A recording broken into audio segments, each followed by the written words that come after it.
26.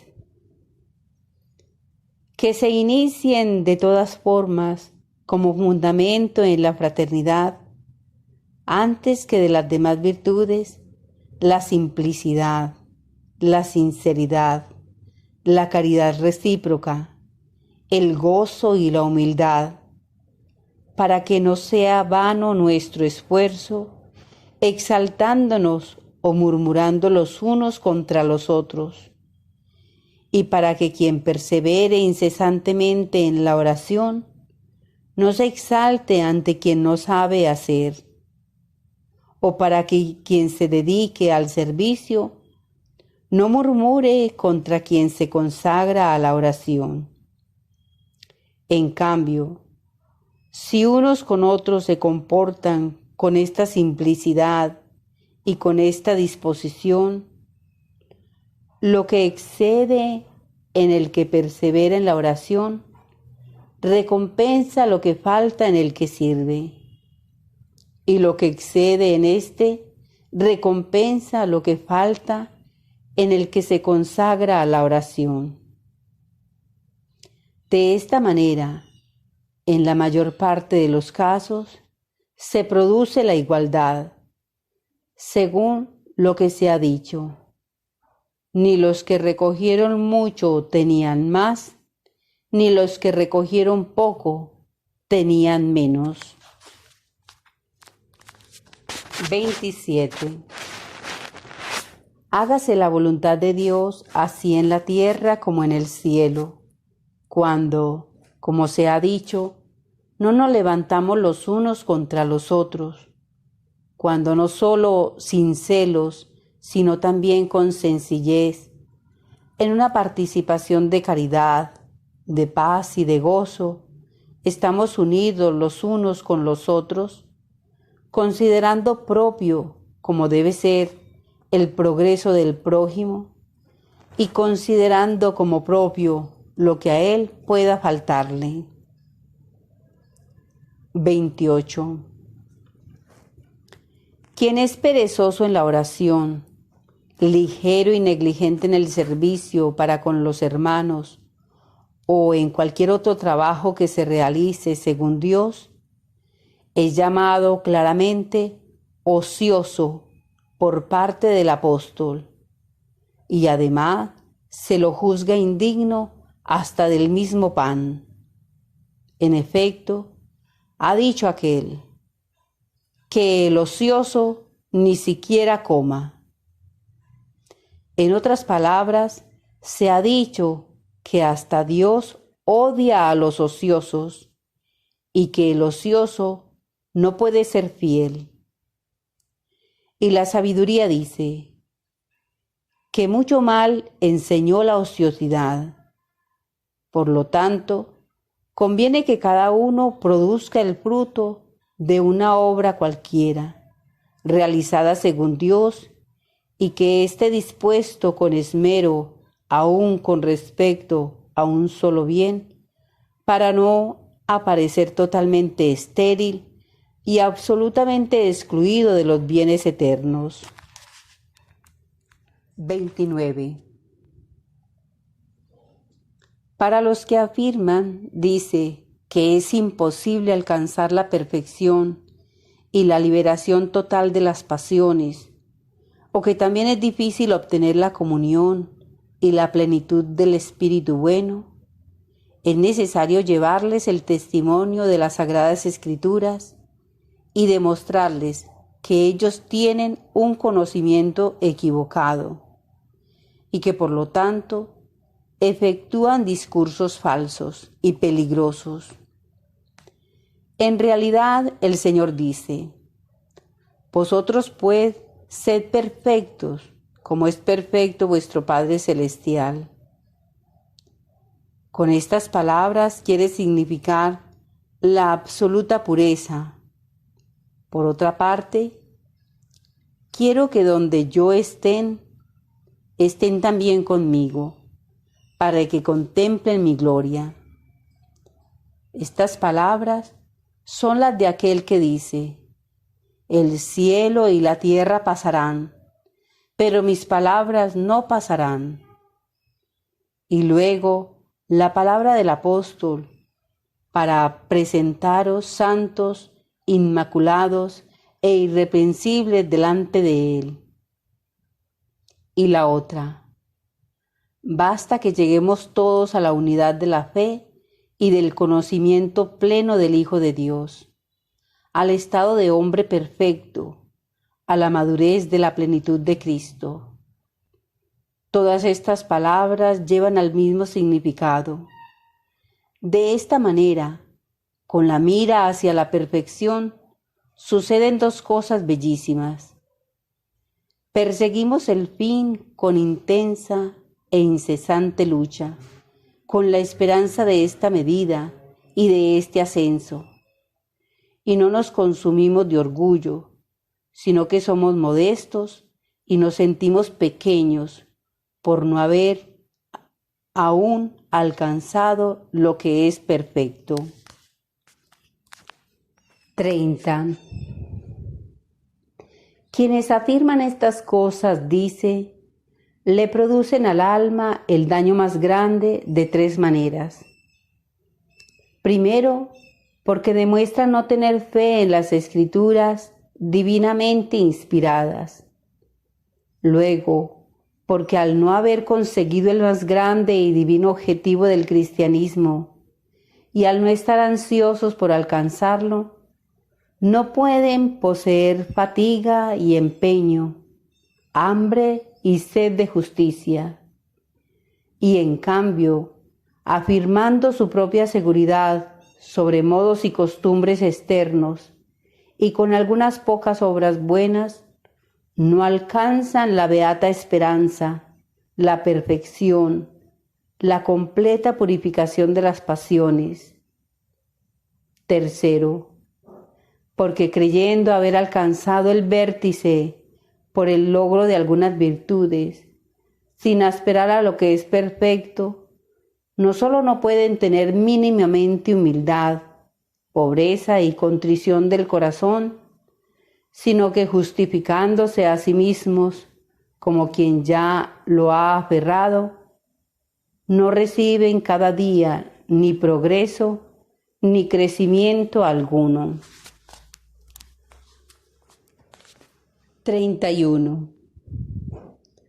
A quienes crean imposible que se pueda producir este cambio en los hombres en virtud del Espíritu, que es la nueva creación del corazón puro, el apóstol los considera abiertamente similares a los que por incredulidad no fueron considerados dignos de entrar en la tierra prometida, y por ello sus cadáveres cayeron en el desierto. Dado que lo que allí era visiblemente la tierra prometida, aquí es la imagen de la liberación de las pasiones que precisamente el apóstol considera como el fin de cada mandamiento. Esta es en realidad la verdadera tierra prometida, y por ella todos los acontecimientos fueron transmitidos en imagen. Asimismo, el divino Pablo, para proteger la vida de los discípulos, para que no sucediera que alguno fuera acometido por un pensamiento de incredulidad, dijo: mirad, hermanos, que no haya en ninguno de vosotros un corazón maleado por la incredulidad que le haga apostatar del Dios vivo. Ello supone alejarse no en el sentido de renegar, sino en el de no creer en sus promesas. Y alegorizando los símbolos de los hebreos y comparándolos con la verdad, agregó: ¿quiénes son los que habiéndole oído le movieron a querella? ¿Es que no fueron todos los que salieron de Egipto por medio de Moisés? ¿Y contra quiénes se irritó durante 40 años? ¿No fue acaso contra los que pecaron, cuyos cadáveres cayeron en el desierto?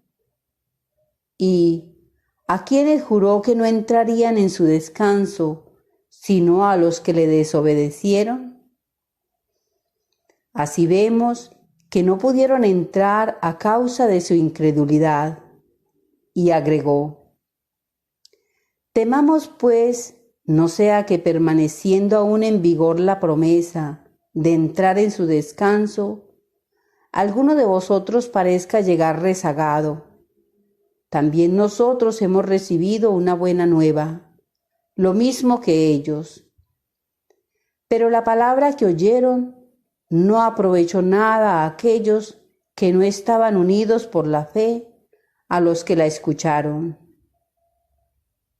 De hecho, hemos entrado en el descanso los que hemos creído. Y luego agregó nuevamente: esforcémonos pues por entrar en ese descanso, para que nadie caiga imitando aquella desobediencia. Pero, ¿qué otro verdadero descanso de los cristianos existe, sino la liberación de las pasiones del pecado y la plena y eficaz habitación en el Espíritu bueno, en el corazón puro? Y aquí, por cierto, induciéndonos nuevamente hacia la fe, dijo: acerquémonos con sincero corazón, en plenitud de fe, purificados los corazones de conciencia mala y lavados los cuerpos con agua pura. Y también: ¿cuánto más la sangre de Cristo purificará nuestra conciencia de las obras muertas para servir al Dios vivo y verdadero?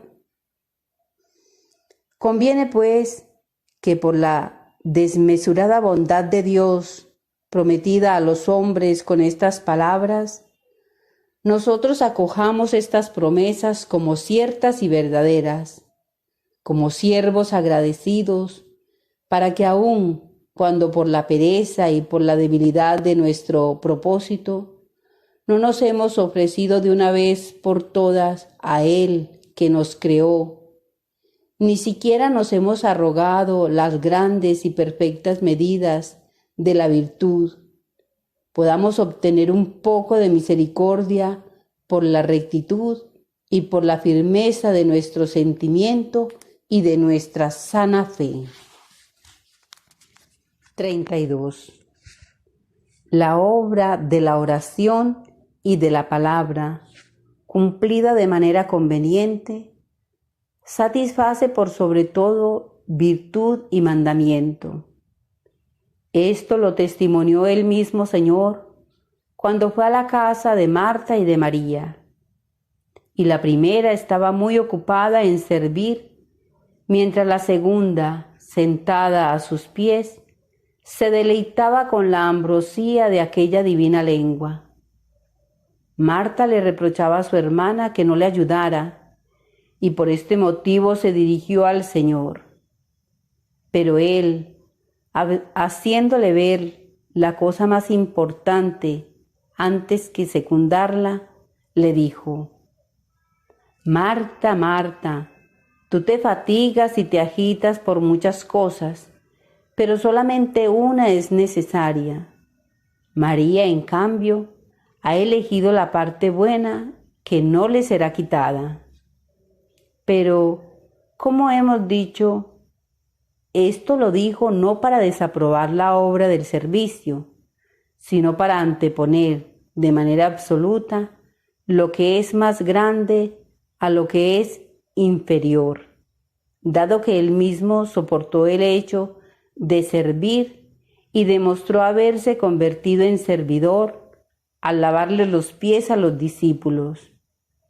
Y lejos de impedirlo, les ordenó que hicieran lo mismo unos con otros. Verás, sin embargo, que también los apóstoles mismos, si bien antes se fatigaban por servir a las mesas, determinaron una preferencia para mejorar la obra de la oración y de la palabra. Dijeron en efecto: ¿no parece bien que nosotros abandonemos la palabra de Dios por servir a las mesas?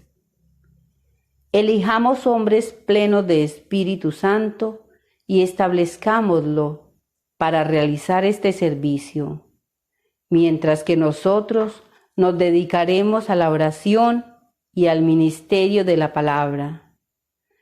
¿Ves cómo prefieren las primeras cosas a las segundas, si bien no ignoran que ambas son brotes de la misma buena raíz? Sobre la paciencia y el discernimiento. 33. A quienes buscan obedecer la palabra de Dios, trabajan y obtienen buenos frutos. Corresponden estos signos: gemido, llanto, tristeza, vesiquia, agitación de la cabeza, oración, silencio, perseverancia, dolorosa aflicción espiritual, fatiga del corazón en virtud de la piedad. Y las obras: vigilia, ayuno, continencia, mansedumbre, longanimidad, oración incesante, meditación de las sagradas escrituras, fe, humildad, amor fraterno, sumisión, fatiga, sufrimiento, caridad, bondad, modestia y la suma de todo, la luz que es el Señor. En cambio, los signos de los que no obtienen frutos de vida son los siguientes: asidia, distracción, desatención, murmuración, estupidez.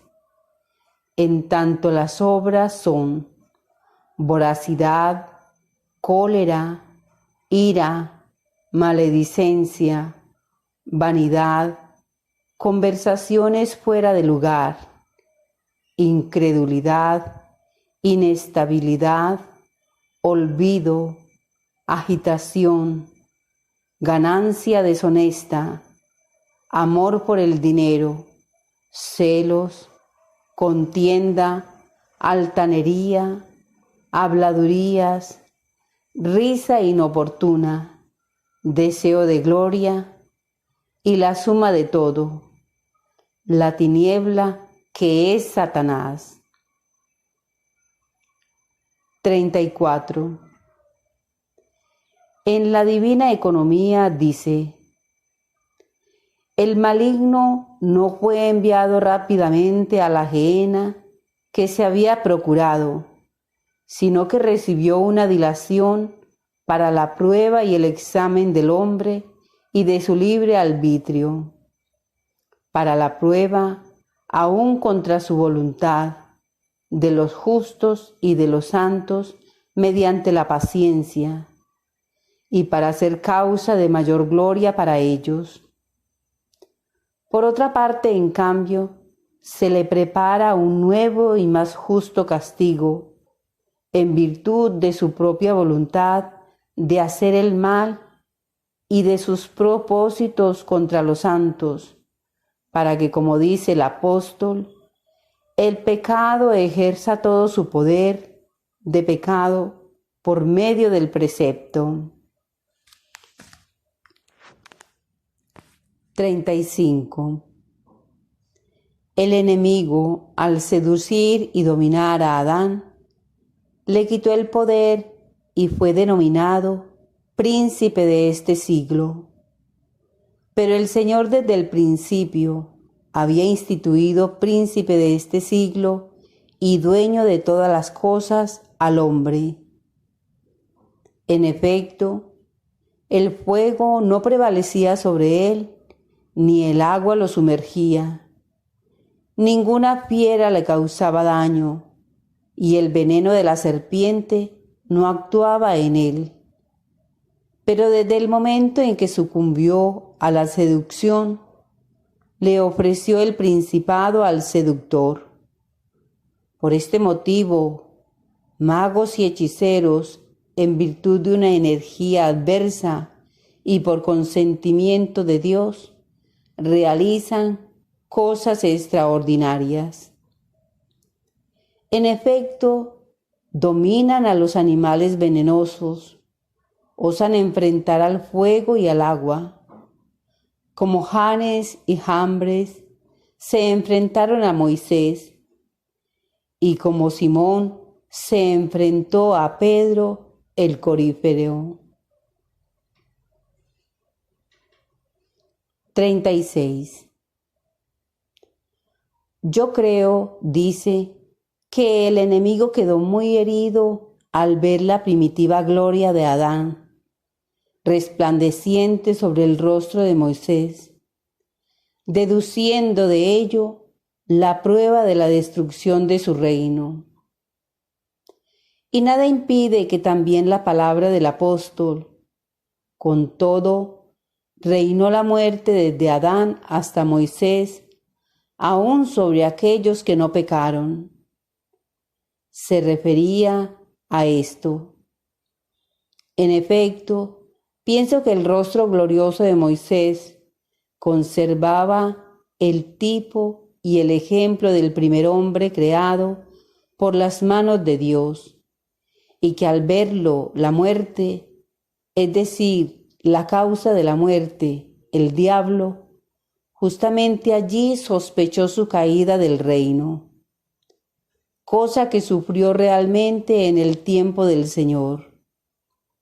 Por lo tanto, a partir de ese momento, los verdaderos cristianos están revestidos de esa gloria, y la muerte y las pasiones infames son destruidas interiormente y no pueden actuar porque la gloria del Espíritu resplandece en sus almas con un sentimiento total de plena certeza.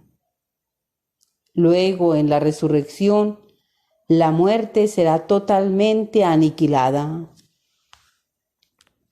37.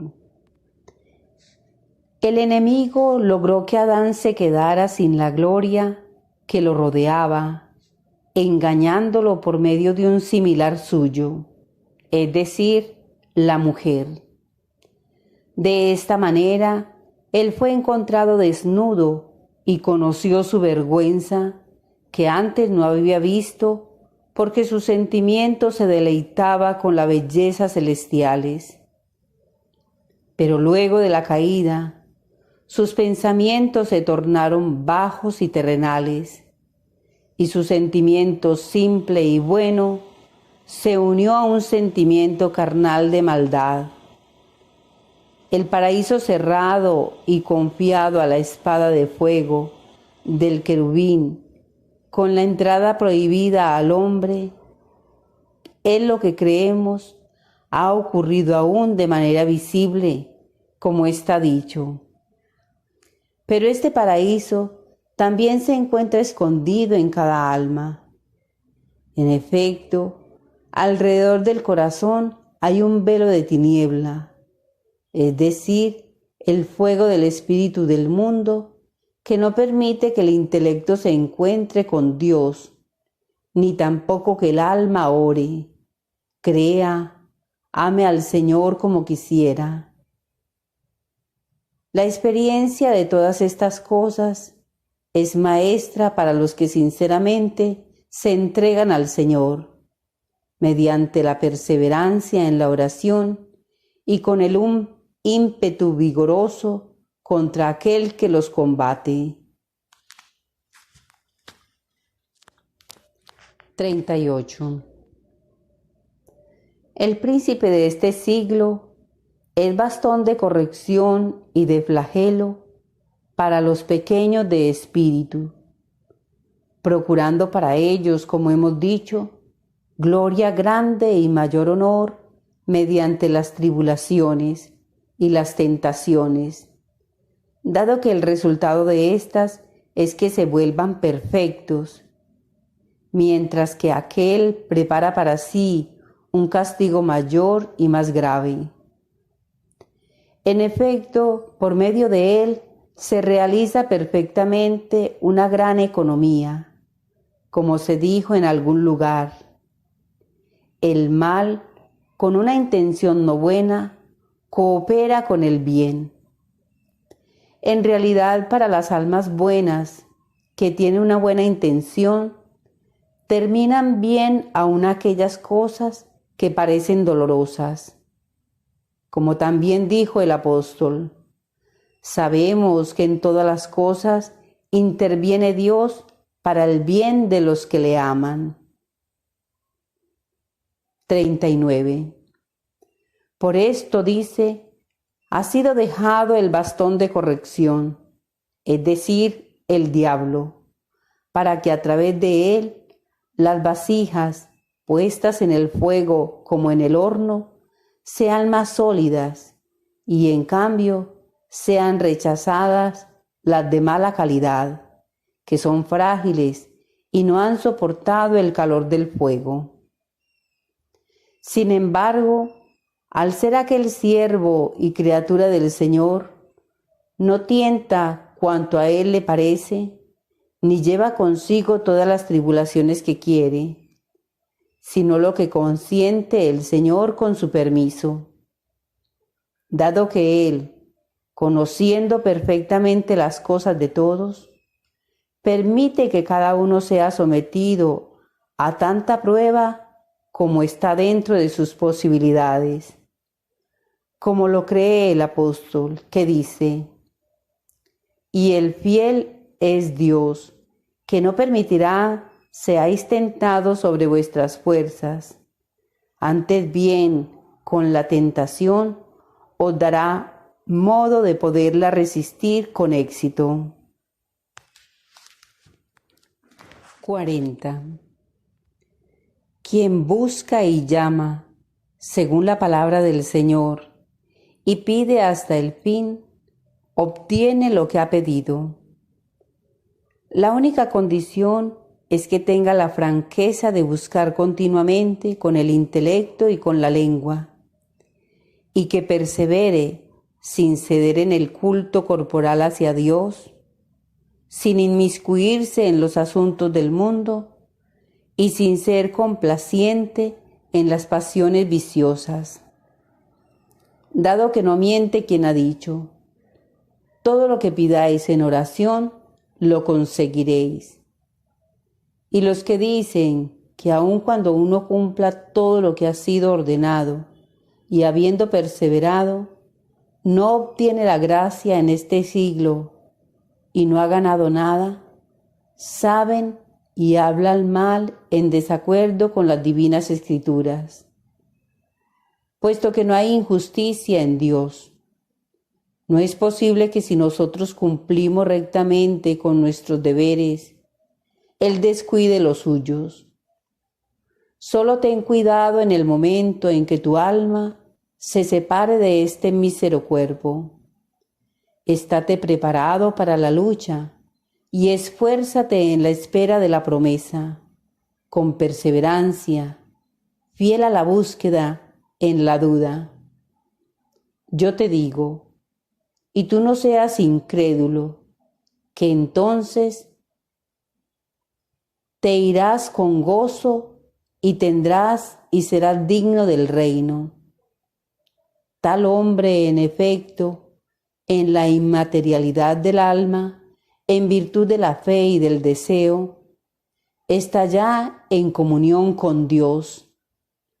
Dado que es como quien mira a la mujer deseándola y ya ha cometido adulterio con ella en su corazón. Y si bien no se ha contaminado su cuerpo, ya se considera adúltero.